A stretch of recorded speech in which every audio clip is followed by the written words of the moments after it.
港的公职人员在各地方发挥他的战力当然上重要的就是讲会当帮助咱这个参选的候选人会当可以入去因的各地方的县市议员县市议会安尼一个人、两个人、三个慢慢啊拖出去了会当讲无一定讲马上会当达成，但是我相信这种革命会当5年、10年、15年、20年拢会使，拢不要紧。因为咱来积极的做，因为即摆若无做，后壁拢无机会啊啦。因为咱即摆知影马政府已经无效啊，伊已经亲中亲到，伊后壁把什么拢用好啊，大家拢知啊。咱只要我知，咱拢无啊。咱无甲我都甲伊拼，咱有通甲伊拼就是啥？为就是一个理想，咱台湾一定要独立。安尼讲好。好，我讲啊，这谢谢各位。我这少年第一摆献予台中的，无简单。我想在座的朋友，恁有啥物对中立的意见，还是讲恁有要讲几话无？咱迄个医师张医师，张医师来。有要问问题才有这是啥你知这是美国台湾政府台中市州长谢世安，伊摕来的金门的牛肉，中华民国的牛肉中华民国的马肉甲牛肉人做伙金门这真正是中华民国金门马祖才有的啦所以。这大家有问题，进来排队，无排队你都无通我吃金牛，我都吃金马嘛。进来，快进来有问题进来，来发表意见啦，莫讲因有意见免问啦。这我想我民航队啊，来，谢谢中央，我咱咧上个这理论，其实台湾嘛一寡教授呢，教授讲这中华民国流氓怎啊踏伫咱的这个台湾这个身躯顶，咱你用什么个中国台湾？台湾的就是地方啦，行了。所以我个人当然解决了战略上跨较远的是要研究着，但是这期间我是强调的中华民国。当咱要甲消费来伊是流氓种伫遮，咱要甲红台互差点甲中国比，咱唔走来见过，这点是毋是当然我就看台湾国一直咧做这个目标，有机会。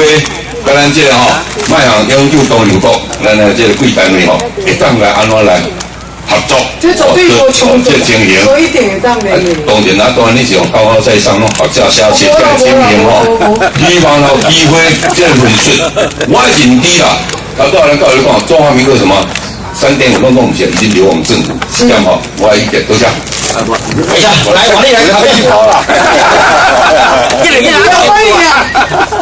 大家平安，大家好我是迄个TG 的职工兄弟拄安尼听各位这个前辈大家分享心内真感动嘛是我心内望足久的我即摆就第一届来遮参加，嘛是跟学习跟做我请教就是讲，咱这个步骤啦，因为咱的方向目标足明确，这个步骤较清楚的无，一步一步的。足清楚就是讲，咱即摆希望网络这个媒体全台湾，过来就是县市议员为中心的全台湾的支持出来参选，咱的理念各地遍地开花。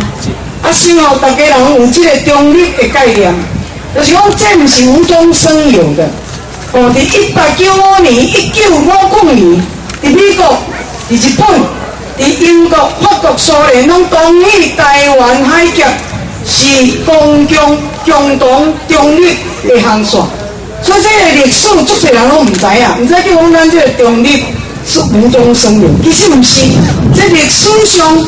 真侪就知影讲，因为即马是中国崛起，你若看伊崛起了，咱尊重伊，但是伊袂使妨害着，尤其是亚洲，你若看伊挑衅钓鱼台，伊搁伫咧海上一直咧扩权，这是咱不能容忍的，所以咱一定让中立这对伊无啥物歹处若对世界各国嘛是安定的一个力量。所以台湾是非常非常重要的东方明珠，所以咱一定爱珍惜，对不是？来，你来，我先生介绍哈，我等请教你，咱台湾这个国际地位吼，啊对1995年个即卖这个意思啊，拢无一个明确的确定啊。其实我有看过真侪国际的内底，伊内底说明是讲台湾目前为止吼，无属世界任何一个国家所有，但是以国际化的时候。如果美国打败日本的时候，伊是对日本的手硬甲这个日本永久不可分割，照讲是日本永久不可分割的领土，但是日本逼迫台湾我岛，所以无奈之下搞出这个台湾。啊，美国这个国家非常无责任，伊既然对日本的手共抢来，哎呀，你讲但是全无要紧的，你讲伊迄个土匪伊来啊这单。我是咧想讲，这个研究中一个吼，是不是？你当然该说讲这个咱台湾以后这国际地位来改观。我想这个外交做伙物料。你把手表讲，你要做干。歹势。我就要请那个蔡博士。我是对阮隔壁问的啦。哦，对，一般来讲都这样解释的哈。大家说大家好，咱即摆遮现场的吼。有要支持台湾做美国1手的，啊嘛有支持独立的，哦，啊即摆佫加一位中立的，所以我们到底该安怎吼？既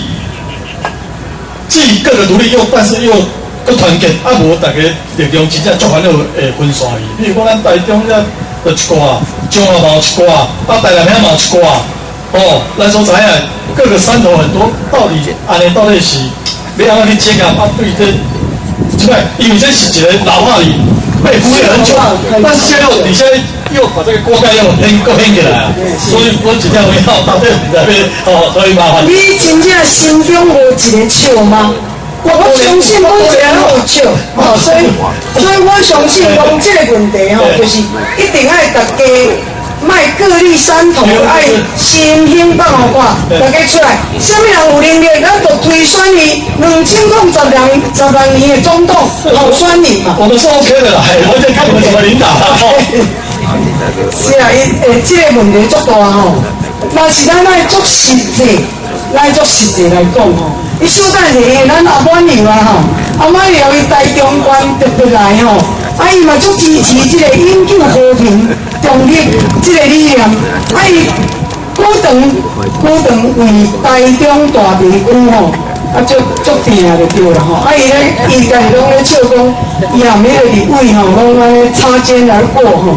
本来伊若是代表台南的不分区吼，伊今仔日就是立委啊。啊，伊就是吼去参选吼，这是话外吼。就是伊真正做挺台湾，啊做有心像咱伊做无闲的，但是伊嘛是要去台北参加这个新书的发表会，啊主要嘛是要看后壁被报幕安尼吼，那遮阿板爷啊。咱四个字吼，做伙好朋友啦吼，啊伊这个精神吼，互咱大家拢会感觉真够感动啦吼，这就有心，啊伊这本册吼，这本册啊，大家转去吼，好好甲读看卖咧，甲研究一下，你就会感觉讲，蛮有心得的啦吼。那么不管是一边一国也好啦，啊，不管咱的独立结构也好，其实咱这个永久中立国吼，并不冲突啦。只是讲咱已经一个国家起来了后，那么国家的制度要行什么方向？是安尼啊，所以刚刚不管一边一国也好，跟咱独立建国也好，刚讲咱现在已经是一个国家，只是还没有正常化，其实是赶快并不冲突啦，还是一个理想吼。所以咱大家这本册得个好好甲研究一下。若感觉讲有对较无了解啊，还是讲感觉讲历史啊跟小可无共款啦。你就甲拍着个清洗狩猎者，清教狩猎者无研究啦吼，重大研究。你做甲问，伊足清澈的啦吼，伊嘛足用心的啦，总是咱希望咱台湾行出世界舞台，互咱的家家孙孙有一个家己活动努力的空间，夹准世界就是抬头挺胸，这是咱这代做人的父母的责任，咱大家并肩携手，大家共同努力，安尼好不好？好，谢谢。蔡明的丢肉来，赶快做一个场面。你讲了以后，蔡明的丢肉来做场面。做迄个节目，我是比推派来的。我想吼，大家吼拢有这个理想吼，还有这个想法拢真好。但是吼，一个问题就是讲，咱真正的行动力是要安怎去做？安尼，我大概就是这个意思啦。谢谢。来，你做一个结论，啊了，咱行动力，我主要就是讲，一个人的力量是足细，所以需要伫媒体上，我已经有请这个专家倒来伫台湾，我希望各县市会当结合，因这网络非常的厉害啦吼，所以咱的理念要真紧。做人咧讲，阮遮老的拢袂晓用呢，但是咱老袂晓用袂要紧。我每一县市，我希望像我嘉义，我会为3月开始，用50个点，有100几个里，我用50个点，拢有要设 screen， 就是讲咱行动联盟号召咱嘉义所有的精英，恁会当来讲，恁这个恁需要啥？就是咱为大的所在来扩充到足细的所在，逐一点拢去。你老的少年，你看你的网络，咱老来来讲者咱的意见，听者这个教授专家来甲咱有啥问题来我大家讨论嘛。这是大家人的代志，毋是我个人的代志。所以我想讲，我人讲你咧起笑，我毋是咧起笑，因为我感觉讲。我嘛60几岁了，我无为台湾做一寡代志，我做唔甘愿啦。甘啦。所以我感觉讲，我一定要站出来。每一个人拢有伊岗位上伊本身的爆发力，所以我希望咱大家做伙来拍拼。最后，我请咱蔡前部长蔡明宪先生来甲咱做结尾好，多谢伊。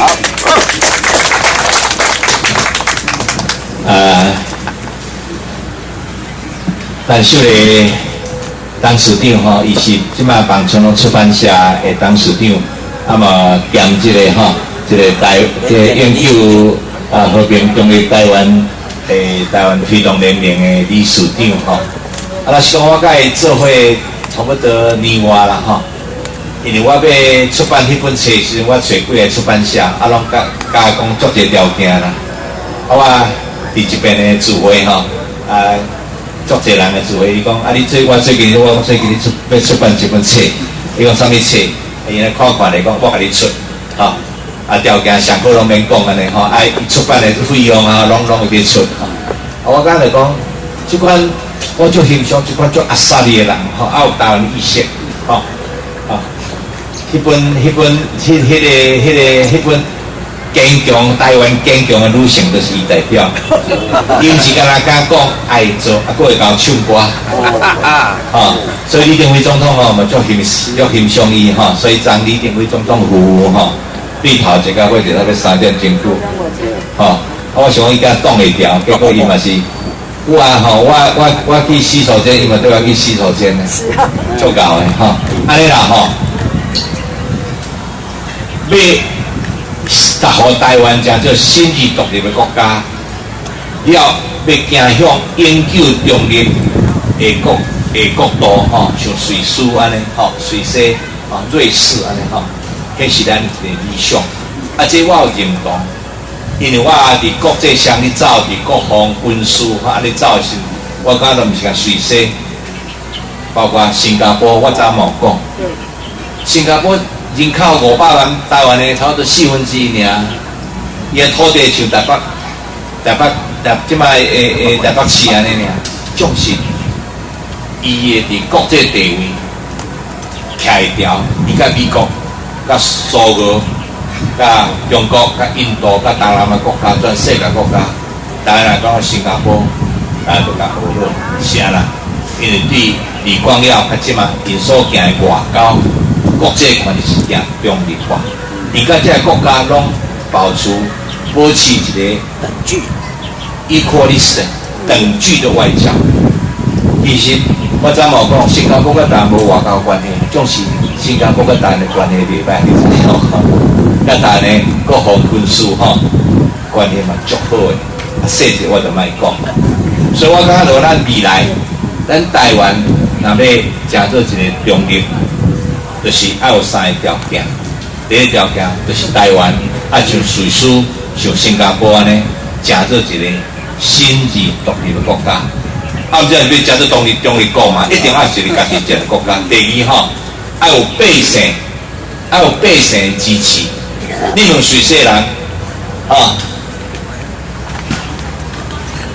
你爱成做中立无？90%的瑞士人，95%以上人讲，因赞成瑞士啊中立。同款你问新加坡的人，你是要我中国，还是要我美国？你讲了以后，蔡明你就来做comment。做一个结论，我是比推派来的。我想吼，大家吼拢有这个理想吼，啊，佮有这个想法拢真好。啊，但是吼，一个问题就是讲，咱真正的行动力是要安怎去做？安尼，大概就是这个意思啦。谢谢。来，你做一个结论，啊了串。我咱行动力，我主要就是讲，这个内的力量是足小。所以需要伫媒体上，我已经有请这个专家倒来伫台湾。我希望各县市会当结合，因为这网络非常的厉害啦吼。所以咱的理念要真紧。所有人咧讲，阮这老的拢袂晓用呢。哦，但是咱老袂晓用袂要紧。我每一县市，我希望像我嘉义，我会规划为3月开始。用50个点，有100几个里，我用50个点，拢有要set screen，就是讲咱行动联盟号召咱家己所有的精英，恁会当来讲，恁恁需要啥？就是咱为大的所在来扩充到足细的所在，逐一点拢去。你老的少年，你看你的网络，咱老来来讲者咱的意见，听者。这个教授专家来甲咱有啥问题来大家讨论嘛？这是大家人的代志，不是我个人的代志。所以我是讲，我人讲你咧起笑，我不是咧起笑，因为我感觉讲，我嘛60几岁了，我无为台湾做一寡代志，我做唔甘愿啦。干啦！所以我感觉讲，我一定要站出来，每一个人拢有伊岗位上伊本身的爆发力。所以我希望咱大家做伙来拍拼。最后，我请咱蔡前部长蔡明宪先生来给咱做结尾哦，多谢伊。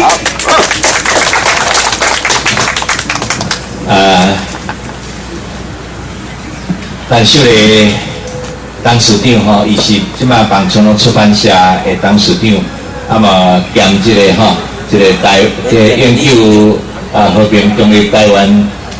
台湾推动联盟的理事长吼，那是讲我甲伊做伙差不多年外啦吼，因为我要出版迄本册时，我找几个出版社，拢甲讲足侪条件啦，我伫这边的聚会吼，足侪人的聚会，伊讲我最近要出版一本册，伊讲啥物册？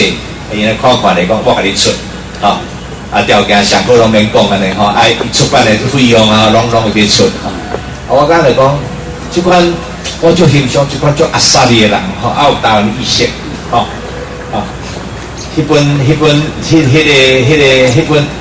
坚强台湾坚强的女性就是伊代表，因是敢若敢讲爱做，还会教唱歌，所以李登辉总统吼嘛足欣赏伊吼，所以张李登辉总统吼。对头一个或者那个3点钟久，我想伊甲挡袂掉，结果伊嘛是，我去洗手间，伊嘛对我去洗手间呢，足够的安尼啦要互台湾成做新自独立的国家，要行向永久中立的国度像瑞士安尼瑞士瑞士安尼迄是咱一个理想，这我有认同，因为我伫国际上咧走，伫国防军事咧走时，我感觉毋是甲瑞士，包括新加坡，我早冇讲，新加坡人口500万，台湾的差不多1/4尔，伊的土地像台北即摆台北市安尼尔，重视伊的伫国际地位徛会牢，伊甲美国、甲苏俄、甲中国、甲印度、甲东南亚国家、全世界国家，当然讲新加坡，大家都甲合作，是啊啦，因为对李光耀甲即马因所行的外交、国际权是行中立化，因甲这个国家拢保持一个等距 equalist 等距的外交。其实我昨冇讲，新加坡甲台湾无外交关系，总是新加坡甲台湾的关系袂歹，你知吼？甲台湾的国防军事吼关系嘛足好的，细节我就莫讲。所以我感觉咱未来，咱台湾若要成做一个中立，就是要有3个条件。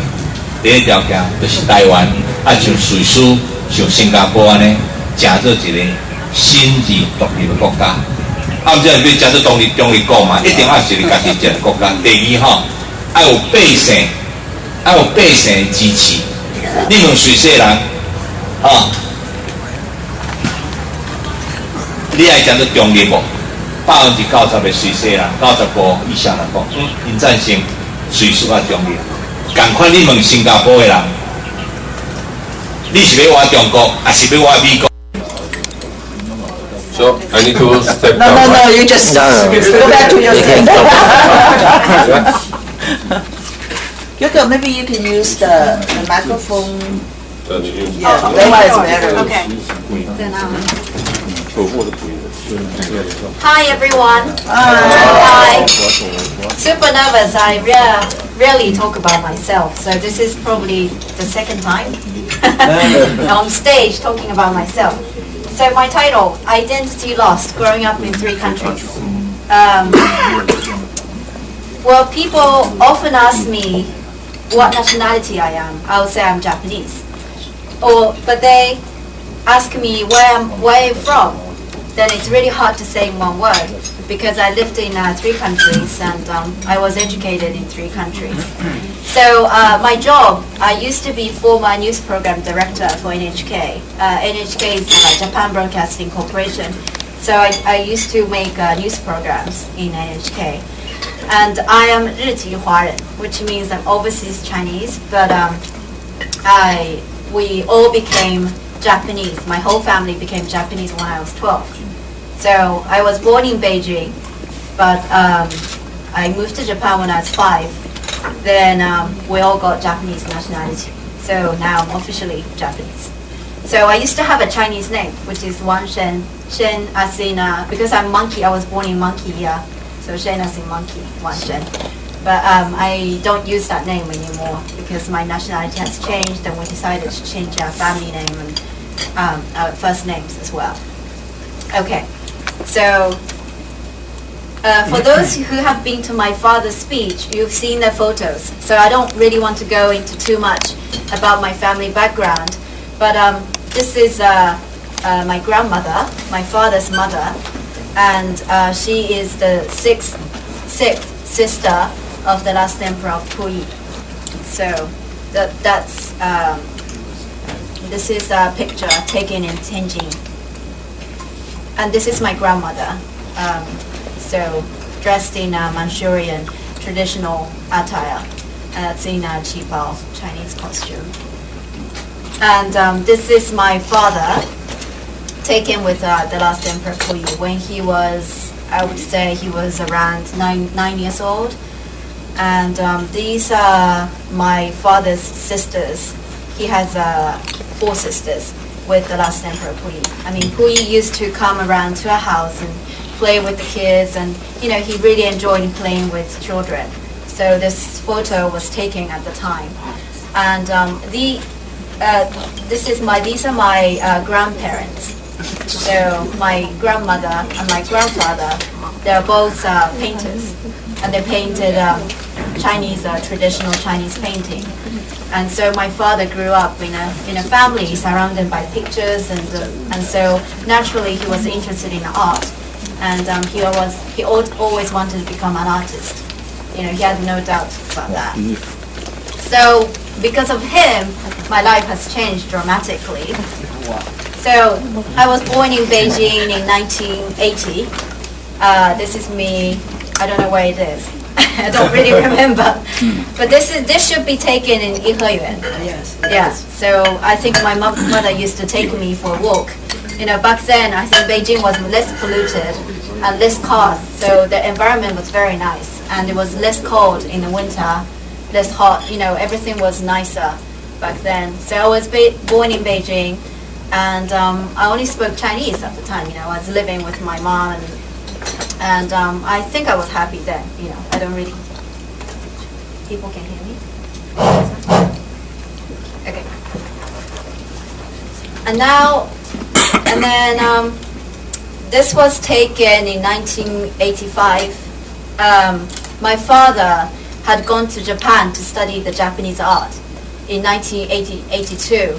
So after 3 years, my mom and me, we decided to move to Japan as well. He had graduated from his master university, and he was confident that he could live in Japan and he could earn by selling pictures.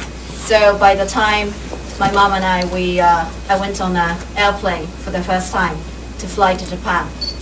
And this was just arrived at Narita Airport, I think. So, and then I was 5 at the time, but I got into Japanese kindergarten from the next day. And I remember the first day at kindergarten, I couldn't understand what they were saying. But I remember I was very good at remembering what they were pronouncing. So when I got home from the first day of my kindergarten, I asked my dad, "Dostano?" What does it mean? I could memorize the phrase. And my dad would say, "Oh, they're asking what happened, what's wrong with you?" So picking up words and language was very quick and very easy for me. I think it took me just half a year to get to the same level as other children. So, but I was very quick at losing my Chinese as well. So it was very efficient, you're taking something new and you're losing something old. So my mom, that's my mother, she insisted that I would speak Chinese at home because she thought, keeping Chinese, keeping your mother language is very important. So I hated the Chinese, I didn't want to speak Chinese. I thought, well, I can live perfectly just speaking Japanese. Why would I need to speak Chinese? But she said, one day you understand. You just need to keep your Chinese, and we'll stick to Chinese at home. I was actually being embarrassed as Chinese in Japan. At the time, China was still economically weak, not like today. In 1980s, Chinese immigrants were not very welcomed in Japan. Not like now, everyone speaks Chinese in Japan. But at the time, if you spoke Chinese on streets in Japan, people would look at you. And because our faces, we could actually be like Japanese. Our skin color is the same. So I used to pretend that I'm Japanese. And if I used to forbid my parents to speak Chinese outside the house, I would be really mad and say, speak in Japanese. Don't speak anything in Chinese. Or I would when they walk, I would keep a distance from them to pretend that they're not my parents. So it was quite funny, but at the time I feel the Japan society was quite closed, not like today. They welcome all the Chinese tourists now, but back then it was very different. And if you were Chinese, people kind of wanted to have a distance from you because of the economic reasons. So it's a funny story. So that's why I didn't want to speak Chinese, but because my mother, we still kept speaking Chinese at home, and I was still listening to Chinese, even though I responded in Japanese. And so I went to primary school in Japan. So that was 6 years. And then one day, I think I was 11 at the time, my father was reading newspapers, and he saw this advertisement in the newspapers. And it was by this agent, Japanese agent. They said, why don't you send your school to England? Send your kid to England. The early the kid goes to England, the better the pronunciation is. So my father, I don't know what he was thinking. He suddenly thought he would send me to England. I was only 11. My parents don't speak English at all. and they wouldn't go with me. But this agent, well, they said they'll take care of everything. So from this day, my destiny has changed yet again. I'll go to England by myself, study by myself, and live in the boarding school, like a Harry Potter. My school was a lot smaller than the Harry Potter school, but very close to that kind of style. So, here they are, just one little girl. I didn't even know where England was. I never saw England on the map. So when I got on the plane, I decided to check the map.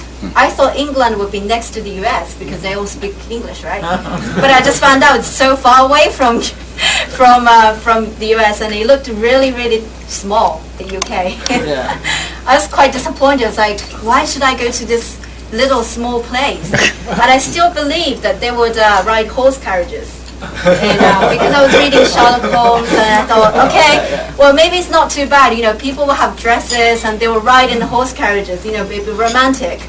But when I got there, people just drove cars, and it was different. It was the same as Japan.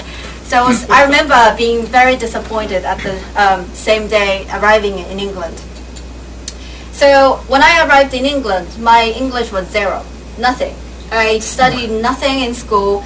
My parents didn't send me to English-speaking schools or anything, so I had zero. So the agent sent me to this language school near London. I spent 3 months in a language school, and I had other Japanese friends to translate. And after 3 months, I could speak a little bit. I could speak easy phrases. And again, I think I was good at picking up words at the time because I was only 11. And so this agent took me to this private school. It's in a suburban London. It's about an hour train ride from London. This is the school from the sky view, and this is a little school. Only 200 students from the age of 11 to 18. So very small, cozy, warm school. So I was interviewed by the head of the school. And the only phrase I could say was, I like to play tennis, even though I couldn't play tennis. But that was the only word I could say, so I was repeating that I would like to play tennis. So that was the end of the interview, and she kind of smiled, and somehow I was admitted into school. So I guess it was a pretty easy interview. There's nothing she can do now. No, we kept smiling to each other, and I was getting So I think I was very good at guessing what people were trying to say. I wouldn't understand the whole phrase, but I would understand 2 or 3 words from the phrase, and then I would probably just guess what they were trying to say, and answer. I could answer back a little bit, but sometimes I would just go silent because it was very hard for me to. At the time in my brain, I was still speaking in Japanese, and I would translate Japanese to English. I didn't speak out, and when they speak to me in English, I would translate it into Japanese, and correspond, understand from there. So it took me a long time to have a communication, to have interaction with the other people. So the first year, this is a little garden in our school. It's a very small, very cozy little school, and this is where my parents, my sister, decided to come to visit. This was after 2 years after I enrolled into the school. So the first year was very hard. I couldn't understand anything, no homework, I didn't do any homework. I was, useless in classrooms because people, they would talk about English history, and I had no idea what they were talking about. So I would read my novel because I was so bored and I couldn't do anything, and teachers couldn't do anything because my English was so poor at the time. And like for homework, I used to draw illustrations because I couldn't really write anything. So the only subjects I could do was mathematics. I never loved mathematics, but I was so glad that I could calculate when I got to England. That was the only time I felt I was someone. I felt I existed. And the first year was really miserable because I couldn't really make friends. I couldn't speak. This was mostly you would see local English, people, because you couldn't really meet other Japanese friends there. It was a pretty isolated little private school. So I had bad homesick. I wanted to go home. So somehow I just pretended that I never had my parents. My parents never existed. So I tried to forget them. So this was my first year. But after 1 year, I still remember the day. I had a breakthrough. I was speaking English and thinking in English. I wasn't translating English to Japanese and Japanese to English. I remember that day. I was asking my friend, it's like, I am speaking English. Don't you think my English is so better now? And my friend is like, it's the same. My brain, it was different. I was thinking I could actually think in English. So that was a major turning point for me. And I feel like learning a language or learning anything from new, you actually have to endure a stage where there are lots of mistakes and lots of endurance. But one day you get to the point and you feel like there's a breakthrough. That's right. So I feel like learning a language is like that. You have a long time of endurance, but one day you have your own turning point. So in England, this is a boarding school. She's from Africa. So on the weekends, most of the English girls go home. But for us, from the overseas students, we stay at the boarding house, and the teachers would organize outings, like going to gardens, going to the cafe, going to the market. So it wasn't boring at all, and we had a lot of friends, overseas friends, staying in the school during the weekends. So it wasn't too bad. And this is a mathematics classroom. And after 1 year, I didn't have any problem communicating with my friends. I didn't have any problem doing the homework. And actually, the homework in England, it's much easier than homework in Japan. So, especially the mathematics, I thought it was super easy. I could do the double amount while they were doing, I don't know. The English people are not very good at maths. I can tell you that. That's right. And so, okay. Sometimes the schools would go on a holiday, like twice in a term. So when the school goes on holiday, all the students have to go somewhere to stay. So my agent found me this, my guardian, my homestay house. And it's only like half an hour drive from my school. And they were very, very good family. She is the mother. She's the graduate from Cambridge University. And the father is the graduate from Oxford University. So they're very well educated. And my agent was very good in a way that they checked the family thoroughly. They checked if the family wanted to look after us, not for money reasons, not for financially. It's just for purely for cultural interactions and cultural exchange. So they found a really good family for us, which was very lucky. And so this family was very well off in England. Rich families usually live in the suburban areas. They don't live in cities. They probably have a flat, apartment in London, but on the weekends they go back to the big house in the countryside. So this, I'm sorry I don't have the whole picture of the house, but this house was 200 years old, but very big, many bedrooms, and they had 3 horses in the backyard. So the whole hill belonged to them, and they raised 3 horses, 1 for each daughter. They had 3 daughters. Oh my goodness. So it wasn't luxurious at the time, but they taught me different values. Like in Asia, if you had money, you would go buy a sports car, right? You would go buy fancy clothes, or you go buy Louis Vuitton bags. Spend money on your surroundings, on your belongings. But in England, she wore this Swatch. She could wear anything. She would wear worn out jeans, and she could. This is a formal outwear, but she wouldn't buy anything that's a high end or expensive fashions. But rather, they would spend money on horses, or they would spend money on preserving the nature. One day, I remember there was a wounded hedgehog in the backyard, and it was wounded, and so because it's wild animal, right? They weren't looking after the hedgehog or anything. but they decided to take the hedgehog to the vet, and the vet said it would cost them 30,000 Taiwan yuan to heal. Yeah, to do the surgery, and they paid for that. So I was like, okay, in Asia, I don't think people would make that kind of choice. Just watch them die. Just watch them die, or just to probably do nothing. And 30,000 yuan is a big money. Really big money, yes. But they pay for it. And after the hedgehog was saved, they brought the hedgehog home and put it back to the forest. So that's the kind of thing they would spend their money on. And so I was shocked to see that, because that was something I would never see in Japan. I mean, in Japan, it was the bubble, the bubble economy.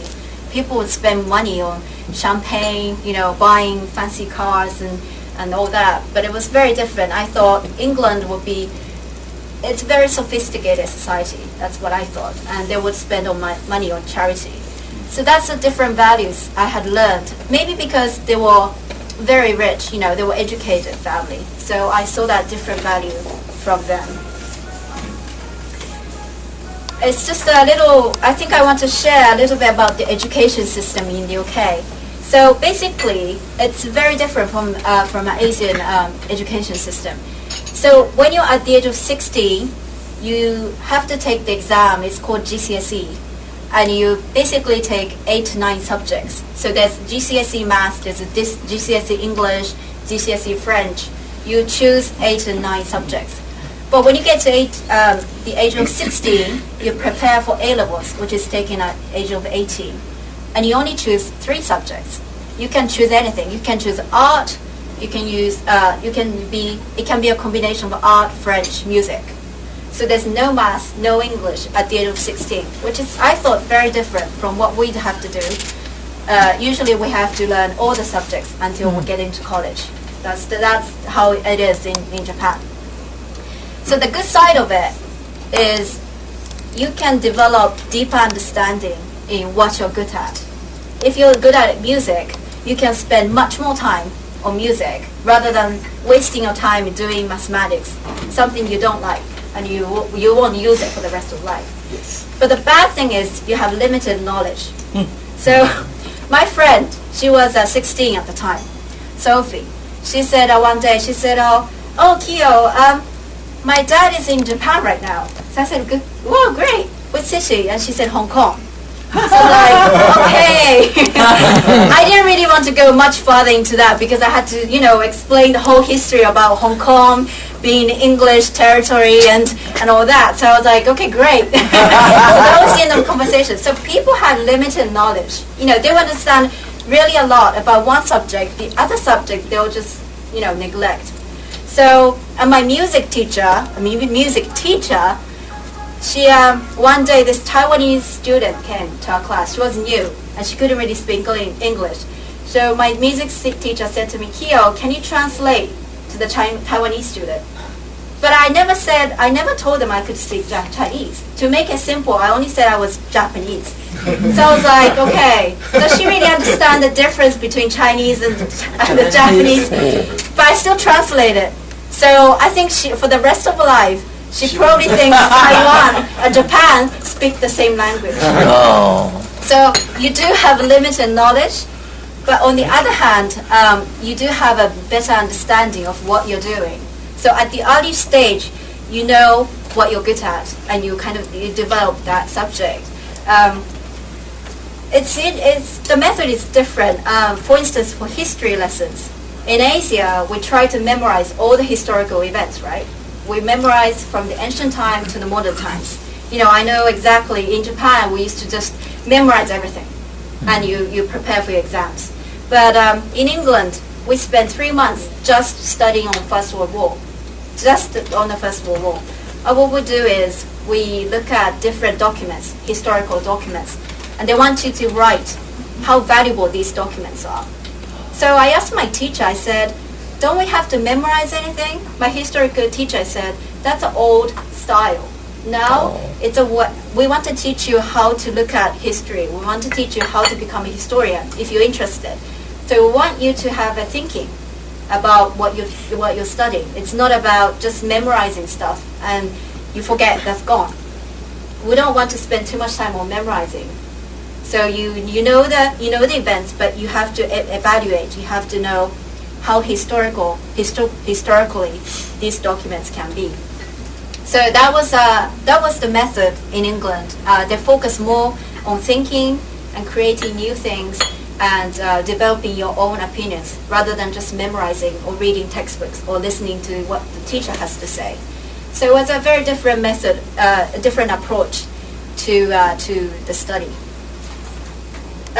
Even maths. We started using calculator when we were 13. We never calculate in our brains anymore. In England, when you're 13, you use calculators. And the mathematics teacher said, you don't have to learn equations. There will be all the papers. You just have to know when to use which equation. That's the most important.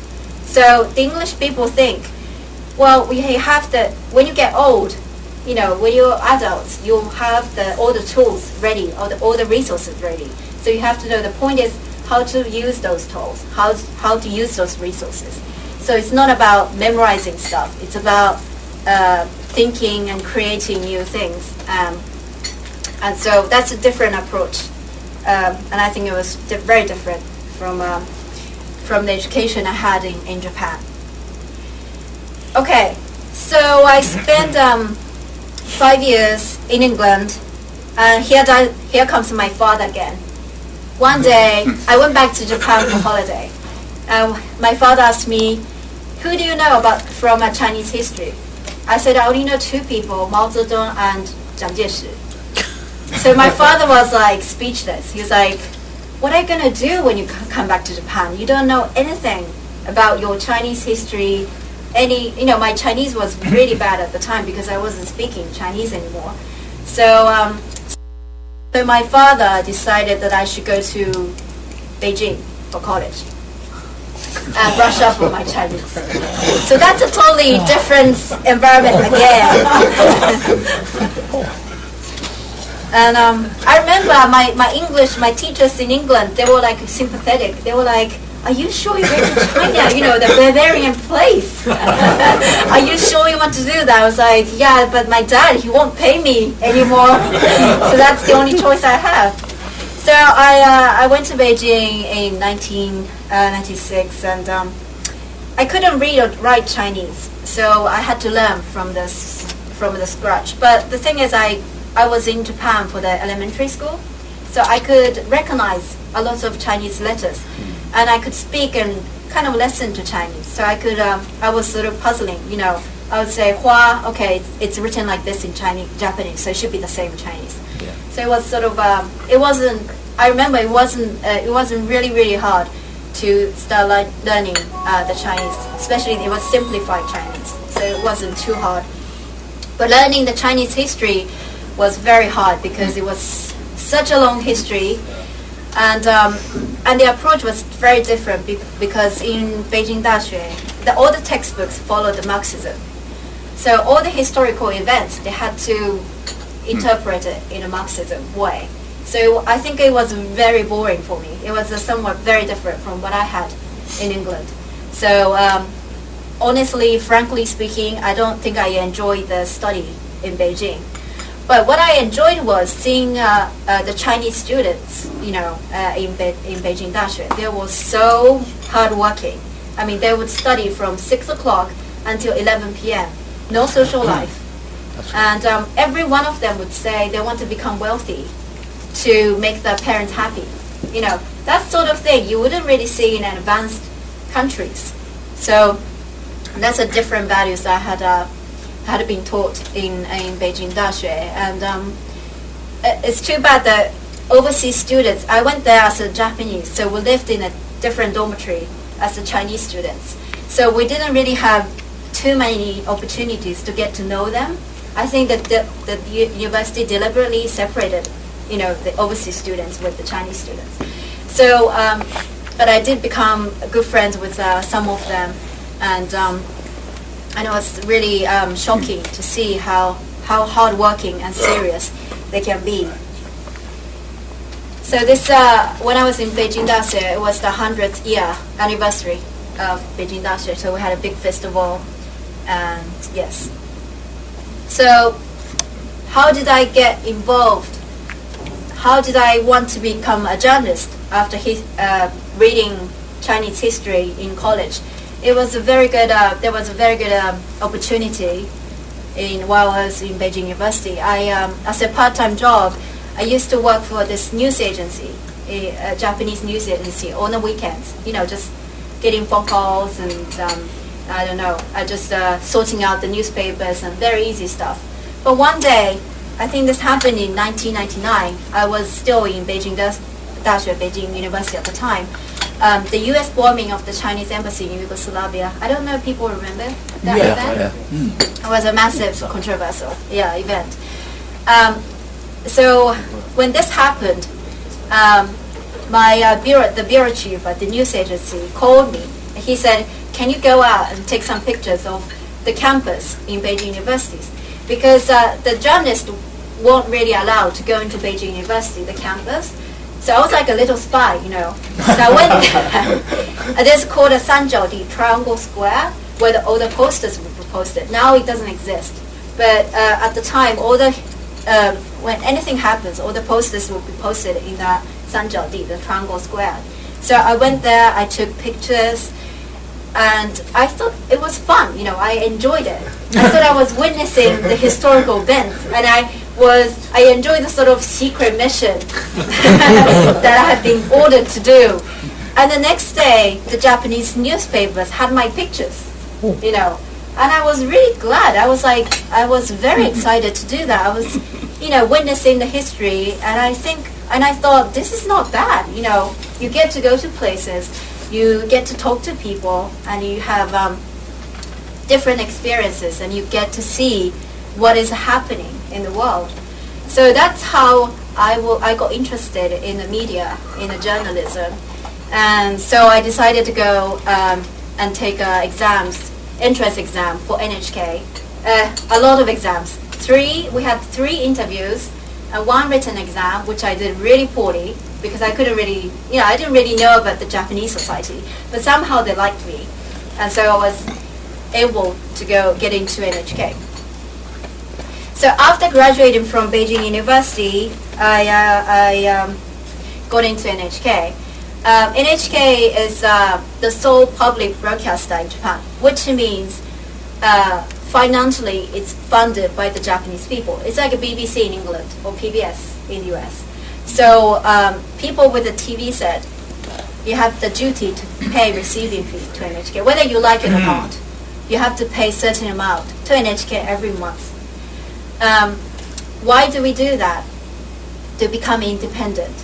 Because if you're financially funded by if you have commercials in your TV, you have to listen to your sponsors, right? But this way, we can be independent, we can be impartial to any parties.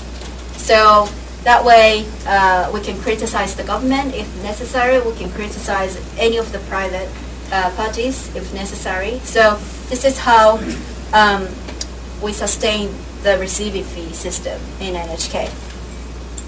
I chose NHK because it's the biggest broadcaster in Japan, and also it has many overseas programs. It has many international programs as well, and it's a big organization. So I thought, well, since I speak 3 languages, I can maybe I can be a part of NHK and produce international programs in NHK.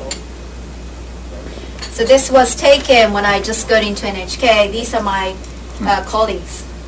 Most of them are men. I would say 20% were women, but most of them were guys. So this is a training. We had 1 month training. Because NHK has 50, I think it's got, domestically it has 54 branches in Japan and has 30 overseas offices.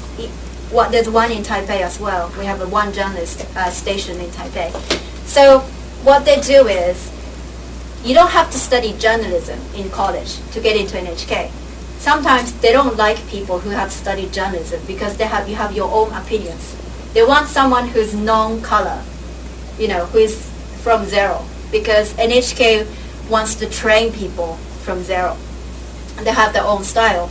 So basically, all of us, I think there were 80 directors who got into NHK that year. We were assigned to different branches. We couldn't stay in Tokyo because Tokyo is where you have to be the workforce. You have to be really trained to come back to Tokyo. So people went to different places. Like I think he went to Yamaguchi Prefecture. He went to Okinawa. So we were assigned to different places. So he was really happy because he went to Okinawa. I mean, that's a great result. Yeah. But people who went to Yamaguchi were like, "What's in Yamaguchi? That's like a countryside." So I was assigned to Osaka, which was not too bad, a big city. So in Osaka, from the next day, from the beginning, I was told to make a program. So I had to find the topic, and I would find a topic, and I'll go filming on the site with a cameraman, and I would have to edit myself, and I have to write the narration, everything, just by myself. So I couldn't, of course I had zero knowledge about making TV programs. So at first, hard days. I mean, 3 days, no sleep. You had to stay in NHK in the office editing. I didn't even know what I was doing, but somehow there was breakthrough too. I was in Osaka for 4 years, but after 4 years, I feel like making program wasn't like a rocket science. It was okay, I could do it. So in 2006, I was assigned back to Tokyo, and I was lucky to be assigned to the international program department. So I went to Washington. I think this was taking 2006 midterm election. I was in Washington, and this was a live program from Washington. I was in Detroit. I traveled a lot of places in U.S. to make TV programs. I was also in Beijing for the Olympics. This was an office, a studio, set in Beijing Olympics. They provided the space for NHK, and this was during the opening ceremony.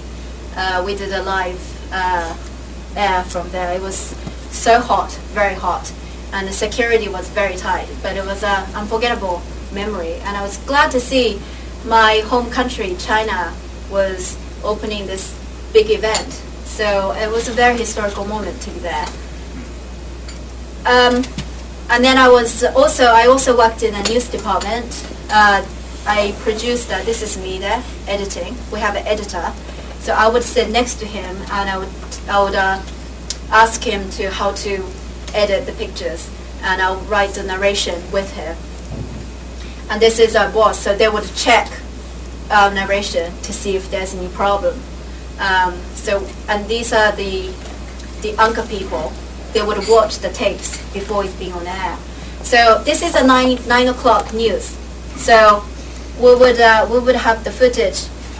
We would go shoot on the same day, and then we would broadcast it on the same day. So sometimes it can be really nervous because sometimes it can be tapes is done 2 minutes prior to the air. So we're like running around in the studio. So this is like NHK News studio. Just many monitors, so many monitors, it's countless. And this is a control room. Basically, we control everything from outside the studio. Inside the studio, it's only the narrator, the anchor people will be inside the studio. So the important people will be outside the studio controlling and speaking on the earphones. And this is me sitting there. So every day was very nerve-wracking, but it was very thrilling because every day you'll follow different news and you follow different topics. One day you go to the hospital to interview someone, you interview a doctor. The next day you go to a farmer, farmer's house and interview the farmers. So you would have different topics every day. So it was very thrilling. I was never be bored of my job. Okay. And so I worked in NHK until 2009, and I quit my NHK because I got married, and and this is my husband, Ron. And we got married in 2008, and we moved to, he lived in Los Angeles at the time, and I was in Tokyo, so obviously it wasn't working out. So I quit NHK to live in Los Angeles, and this is, and then we came back to Taiwan in 2011, and he was born in 2012. So this is a family now, and I guess my life is centered around my son right now. So I don't think it's possible to go back to NHK. It's too demanding. It's 24-hour non-stop. So eventually, I think when my son is old enough, I'll probably find some other job that I can be engaged in. So that's it. Thank you very much.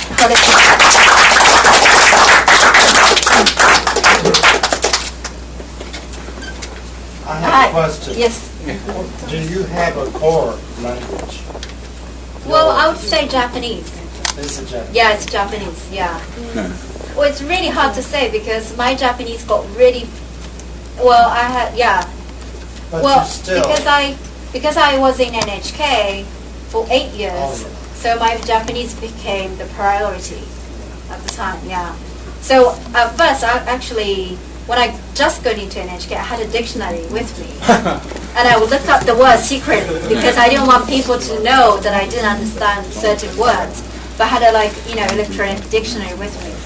So do you get them mixed up? no, I don't get mixed up.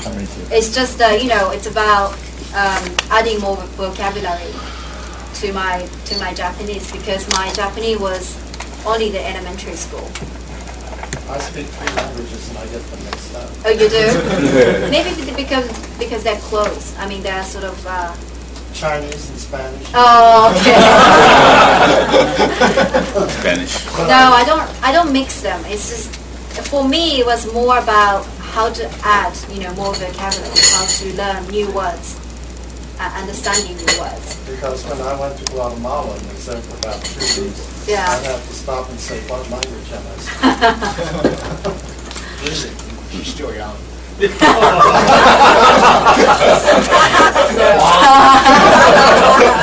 did you pick up your Chinese? Yeah. It was okay. I think it was okay, but after 1 year in NHK, I thought I didn't have any problems communicating or writing formal Japanese. Yeah. Yeah.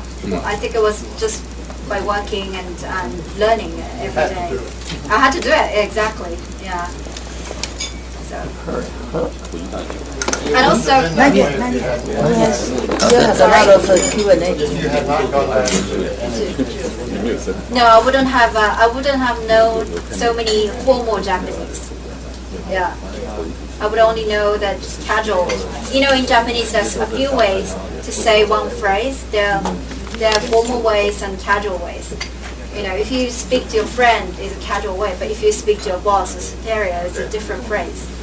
Yes, it changes. They say that's the hardest part of Japanese. Yeah, so I had to learn that before I got into NHK. I mean, in interviews, you had to speak formally. So I tried to do that when I was in Beijing University. Once I decided that I would want to go to NHK, I tried CCTV, the Chinese broadcasting, but they said they don't accept a foreigner to be the full-time employee. So that was I'm glad that I didn't get into CCTV.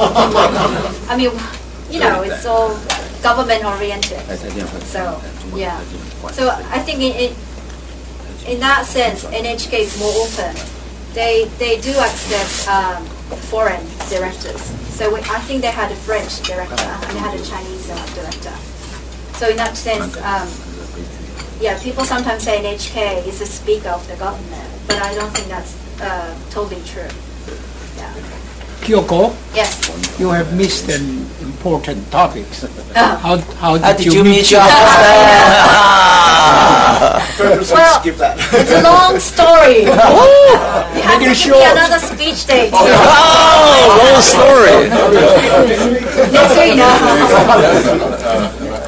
Your parents send you to a different country to learn a different language. Yeah. Will you send your kids to? Yeah, I think so. I think What so. is I the think I will. What is that? It is strange and very difficult for the kids. Well, you know, I was really shy before I went to England. I would hide. I was sort of a child. I would hide behind my mother, and I wouldn't speak out. But when I was sent to England, I had to change. You know, I had to speak for myself. I had to say what I wanted. And so I think my whole personality really changed. And I'm glad I have changed. You know, I like myself better after going to England. I was more independent. So, and because I've been through the hard times, I think I'm good at managing, you know, the rough things in my life. So I think you gain different skills when you go somewhere away from your parents. Maybe 11 is too small. But I don't know. I think I'm planning to send my son to boarding school, but I might go with him. Yeah, I'll probably enjoy a European trip while he's in England. Yeah. I'll send my son and wife on you too. Yeah, that'll be fun. I'll go with them. We'll be in Paris, drinking coffee. And Shasho will escort you. Yeah. President. President? No more question? Because Reverend stole my question. Okay. Yes, according to your speech, I guess you forgot to talk about one thing related to your personal autobiography. Here comes my question.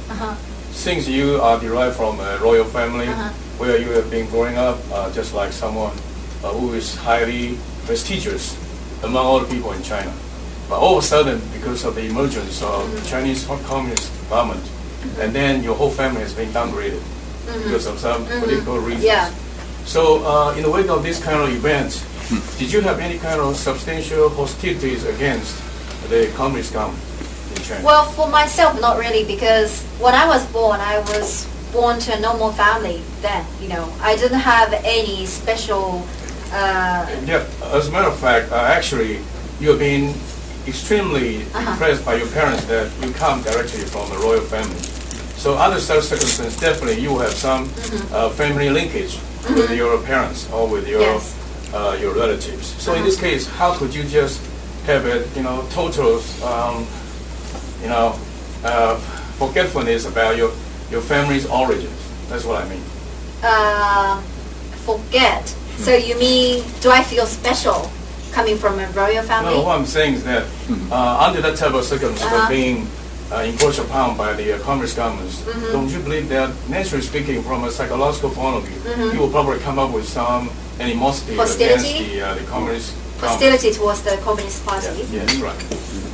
Well, for me, I don't, because it's difficult because You never experienced I never experienced it myself. I would read or I would listen from my father. I mean, I know my father had hard times because of the revolution. From a family's point of view, probably your family's reputation will drastically decline because of the emergence of the communist government, which will intervene. But then the Communist Party was good to Puyi and Fujie in the late years. You know, they didn't really kill him. You know, they didn't kill him. They didn't hang him. He's under private custody. Right. That means that his freedom is being totally deprived by the government. Yeah. So in this case, and that's why I'm thinking. Yeah. Okay. Yeah. To answer your question, honestly, for myself, I don't have strong hostility towards the Communist Party because I have never experienced anything from, any pressures from them. But for my father, it's a different story. And I don't know if Qing Dynasty was good to its people in the last years. They were wasting money. So frankly speaking, Qing Dynasty was probably towards the end. It was natural. Yeah, another question could be somewhat interesting, but I believe that it's foreseeable that this kind of questions will never come out. Let's say if there's a war emerging between China and Taiwan, which side will you be on? Japanese? She's a Japanese! Be her spokesman. I'm just trying to do something possible to satisfy my personal curiosity. I don't believe those people are eligible to be your spokesman. That's why I want to talk about this point. Sorry. No, I probably need a night to think about that program. One night, yeah. No, that would be difficult. So does it mean that to some degree you have been substantially assimilated by the system of Taiwan? No, I don't think so. I never lived in Taiwan. But I mean, if I love you are this not place. assimilated by the government right here, why do you have to spend one more night trying to think about which one side you're going to be on? Because I feel like Taiwan and China, they're all Chinese. Yes, that's true. So it's very difficult to stand on one side, if you know what I mean.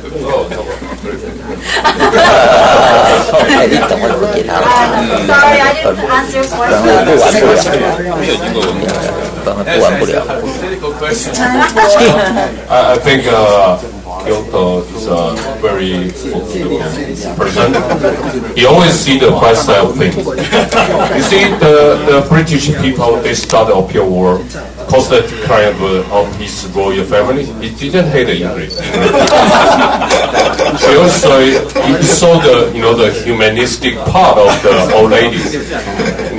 That's very rare. So does that answer your question? Yeah. If I were her, when I went to England, I said, "Oh, these guys, they invade China. Yeah, cause my royal family to decline. Yeah, I will full of hatred. Okay, thank you. And is there anything else? Okay. Yes, time to Give the gift. Oh, gift. Oh, No gift. red pad. No red Just a pad. photo? Right? Yes, 1, 2, 3. Okay. Okay. Sorry. Yeah. What a diverse mind. Yeah. Wonderful. Now we have attendance report. Yeah. Welcome, Pat. Let me have a attendance report. We have 22 Rotarian, no visiting Rotarian, 3 guests. So total attendance rate is 71%. Okay, satisfied. 71.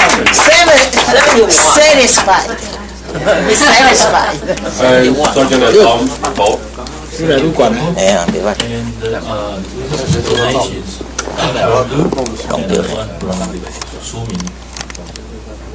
Thank you, Kyoko. A very interesting speech. And the second one, thank you, Kyoko, for sharing the experience with us. Thank you.